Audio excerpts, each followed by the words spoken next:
Hello guys and welcome back to my channel. My name is Luz and all I do here is practice my fluency using ESL discussion materials that are free and available online.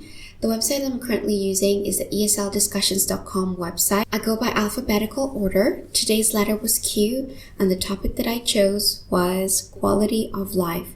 We have 10 questions to get through, so let's get started. So question 1. What comes to mind when you hear the term quality of life?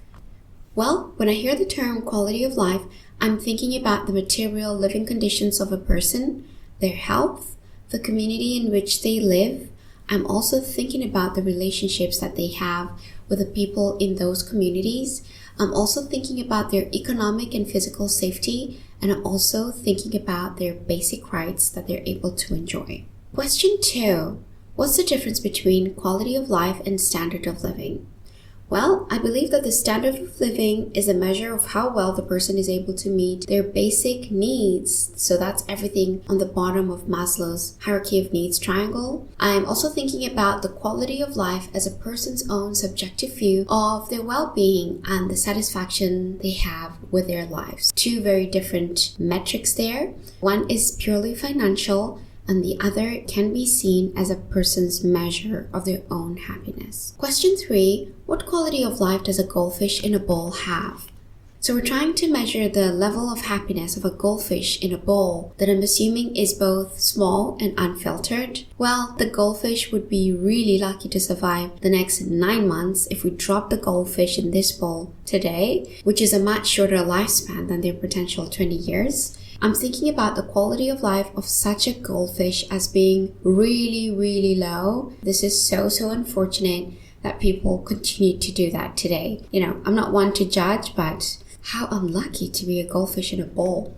Question 4. What are the indicators of quality of life? So we've already established that the quality of life is a person's own subjective assessment of their happiness in life. So I would assume the indicators would be the person's perceived quality of health, the amount of wealth that they probably have, their belief systems that they're able to practice.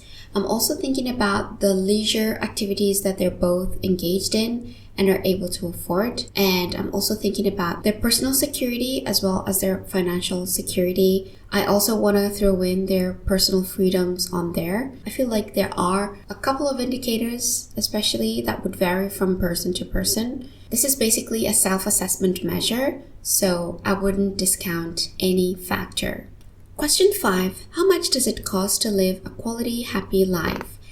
So the Purdue study came up with a number that would apply to North American countries. This number is $105,000 a year. So I'm assuming that each country would have to factor in their own cost of living index to come up with an arbitrary number from which to go by. Again, this measure would come down to how well the person is earning and how much of their income they can keep, of course. I think it would definitely vary, especially from country to country and from individual to individual. But the North Americans have a number.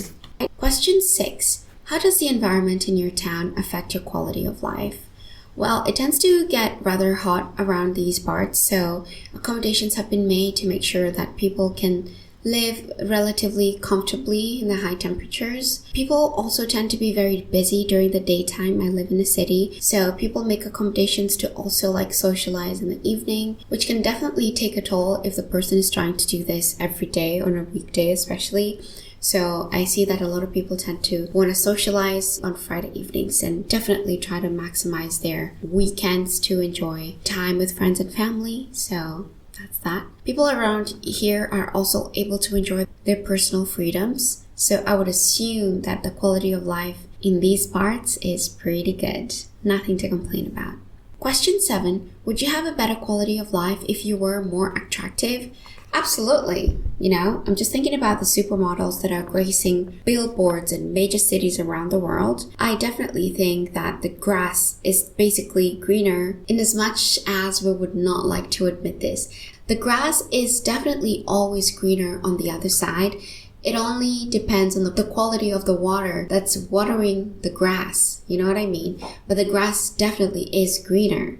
I also feel like people tend to be kinder and give more opportunities to attractive people in general. Or this was the case a few years ago and kind of continues to be the case.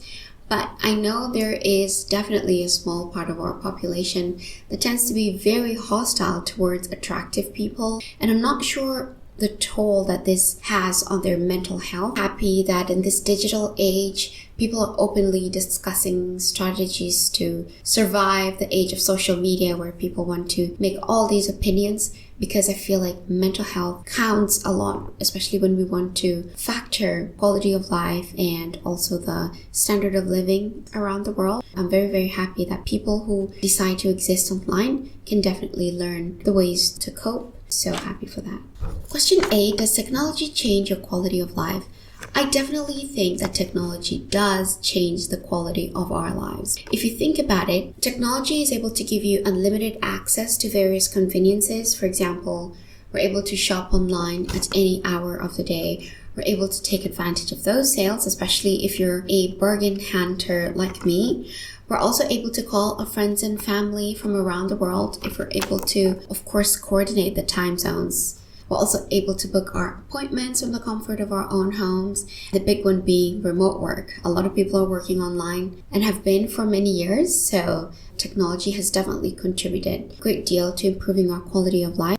But the flip side of this is we always need to proceed with caution when it comes to the internet. There's a lot of negative things on there which can lead to the detriment of both our quality of life and our standard of living.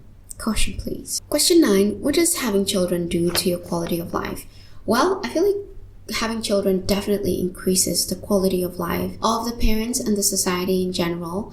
Parents are able to raise a human being, and I feel like they try to also set them up better than their parents were able to set them up. They're also able to enjoy the company of this brand new human being that's come to their life, and if they play their cards right, they're able to earn themselves lifelong friendships with their children, which is so amazing. I also feel like the increased levels of responsibility gives a lot of parents an increased sense of purpose. I've heard parents talk about how they live for their children, they want the best for their children, and so on. I feel like having children is a net positive regardless of how you cut it. Yay to all the parents. Question 10. Who has a better quality of life, a student or a worker? It's definitely a worker. If we think about a student, for a student, the rewards of their present efforts are automatically postponed to the next 6 years or 4 years when they find out which job they were going to get, how much they were going to earn, as opposed to the worker who earns the fruit of their labor, so to speak, on a monthly basis. This person is definitely free to enjoy their free time. They can travel if that is what they want. They can socialize with friends if that is what they want. They're free to make mistakes because they're not under the care of a guardian or a parent. They have nobody to literally disappoint. They're very much free beings moving about the world, free to make mistakes and learn from them. Out of the two, I would definitely nominate the worker as the one having a better quality of life. Alright guys, so that is it for me. I really enjoyed answering these questions for some reason. Let me know if you would have answered these questions differently, and I will see you guys in the next one. Bye!